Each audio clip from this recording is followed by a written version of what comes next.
prova que todo novo casamento após divórcio é proibido enquanto os cônjuges estiverem vivos. A cláusula de exceção de Mateus 19:9, ela não implica que o divórcio, em caso de adultério, libere a pessoa a casar-se novamente. Todo o peso das evidências dadas no Novo Testamento e nos pontos anteriores é contra essa visão. E existem várias formas de fazer um bom julgamento deste verso, de forma que não entre em conflito com o ensinamento geral do Novo Testamento, de que um novo casamento após divórcio está proibido. Mateus 19:9. Eu vos digo, porém, que qualquer que repudiar a sua mulher, não sendo por causa de prostituição, e casar com outra, comete adultério. E o que casar com a repudiada também comete adultério. Aqui no ponto de vista de Mateus 19:9 e como cheguei a ele. Eu comecei primeiramente a ser incomodado pela forma absoluta da denúncia de Jesus contra o divórcio e novo casamento, em Marcos 10:11-12 e Lucas 16:18, e não está preservada em Mateus. Se na verdade essa cláusula de exceção é uma brecha para o divórcio e novo casamento, eu estava incomodada pela simples ideia de que tantos escritores fazem, de que Mateus simplesmente está tornando explícito algo que era entendido pelos ouvintes de Jesus e os leitores de Marcos 10 e Lucas 16:18. Eles realmente teriam assumido que as afirmações absolutas incluíam exceções? Eu duvido muito. Portanto, a minha inclinação é questionar se de fato ou não a exceção de Mateus se conforma-se com o absoluto de Marcos e de Lucas. A segunda coisa que começou a me incomodar foi a questão: por que Mateus usa a palavra porneia, não sendo por causa de prostituição, ao invés da palavra moicheia, que significa adultério? Quase todos os comentaristas parecem simplesmente presumir que porneia significa adultério nesse contexto. A questão que persistia era: por que Mateus não usaria a palavra adultério se isso fosse o que realmente ele queria dizer? Então notei algo muito interessante. O único outro lugar, além de 5:32 e 19:9, em que Mateus usa a palavra porneia é em 15:19, onde ela é usada ao lado de moicheia. Portanto, é a evidência contextual primária para o uso de Mateus que ele concebe porneia como algo diferente de adultério. Poderia isso significar, então, que Mateus ele concebe porneia em seu sentido normal de fornicação ou incesto, ao invés de adultério? Portanto, não podemos fugir do fato de que a distinção entre o que era considerado como porneia e o que era considerado como moicheia foi minuciosamente mantido na literatura judaica pré-cristã e no Novo Testamento. Porneia pode, e é claro, denotar diferentes formas de relações sexuais proibidas, mas não podemos encontrar exemplos inequívocos do uso desta palavra para denotar o adultério conjugal. Sobre essa circunstância, dificilmente poderíamos assumir que essa palavra significa adultério na cláusula em Mateus.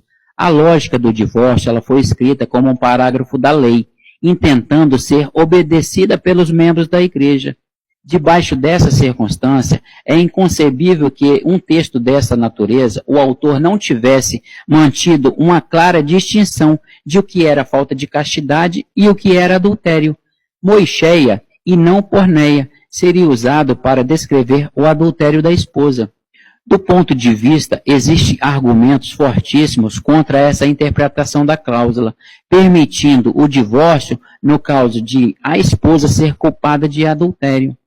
A próxima explicação sobre o uso de porneia está em João 8:41, em que os líderes judeus indiretamente acusaram Jesus de ser nascido de porneia.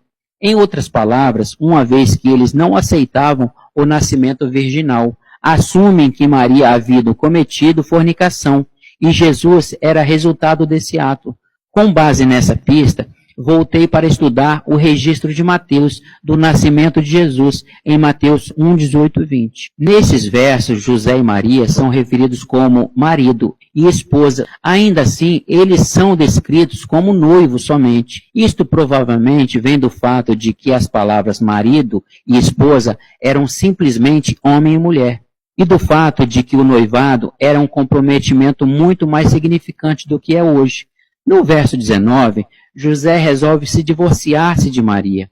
A palavra para deixá-la é a mesma palavra de Mateus 5:32 e 19:9. Mais importante de tudo é que Mateus diz que José ele foi justo ao tomar a decisão de divorciar-se de Maria, presumidamente por causa de porneia, fornicação.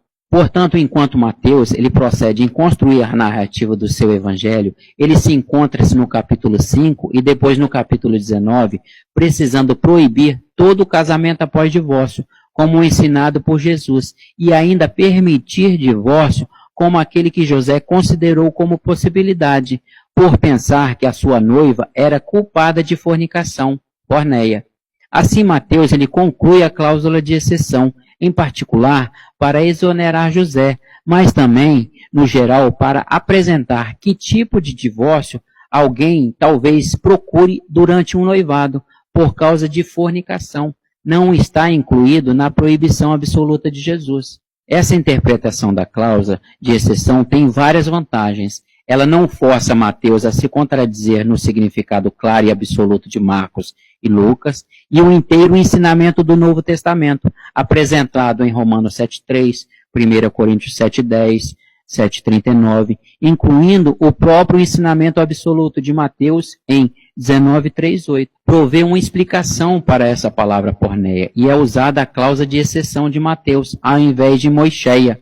Concorda com o uso do próprio Mateus de porneia para fornicação em Mateus 15:19. Vamos para mais uma explicação sobre a exceção. Mateus 5:32. Porém eu vos digo, todo aquele que repudiar a sua esposa, não sendo por causa de fornicação, faz que ela cometa adultério. E todo aquele que casar-se com ela, que é divorciada, cometa adultério. Notemos aqui que o Senhor Jesus ele está afirmando a indissolubilidade total do casamento, enquanto o marido e a esposa estão vivos. Note que somente no Evangelho de Mateus 5:32 e 19:9 estão inserida a ressalva, a não ser por causa de fornicação.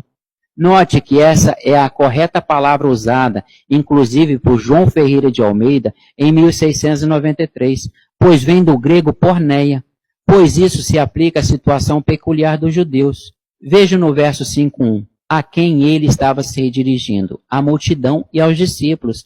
Essa foi a exata situação em que inicialmente José pensou erradamente de Maria. Os fariseus também cometeram esse erro, mas de forma blasfêmia, em João 8:41, acusando o Senhor Jesus como sendo nascido de fornicação, porneia, e não de adultério, moicheia. Note que em Mateus 1:20, o anjo se dirigindo a José, chamou Maria de tua mulher, ou esposa, embora o casamento não tinha sido celebrado e consumado, ou seja, eles ainda não tinham se tornado uma só carne, mas eram marido e mulher. Neste caso, Jesus está dizendo que o casamento poderia ser cancelado, caso houvesse fornicação, situação na qual a pessoa está a um passo do inferno. 1 Coríntios 6:10, Judas 1:7, Apocalipse 21:8. Note que a palavra não é verbo, comete adultério, moixão, que ocorre 2 vezes no verso, mas propositalmente não é usada pelo Senhor Jesus para exceção. Por quê? Teria o mestre se esquecido? Teria ele perdido essa oportunidade de ser claro, usando a triste fato de que o adultério para a desculpa do divórcio? A palavra adultério não foi usada porque a exceção não se aplica aos que se tornaram uma só carne, mas aos que estavam em contrato de casamento. Êxodo 22:16, Levítico 19:20, Deuteronômio 22:23, 28:30. Note que no mesmo Evangelho, Mateus 1:18, Maria era desposada com José e não casada. E para esse caso especial, e apenas nesses casos dos judeus, que Jesus está se referindo, porque o casamento ele não tinha se consumado. Neste caso, o pecado era de fornicação, que quebraria o pacto do esposamento, e não de casamento. Note que Jesus ele começa a sua argumentação com uma conjunção adjetiva de porém. Isso nos diz que há um contraste entre o que os judeus queriam ouvir e o que Jesus estava ensinando. Se Jesus ele estivesse defendendo o divórcio após o casamento, não haveria nenhuma necessidade da conjunção adjetiva porém. Note que a mulher, a parte chamada inocente, está divorciada, mas Jesus não reconhece nenhum divórcio, qualificando essa outra união de adultério.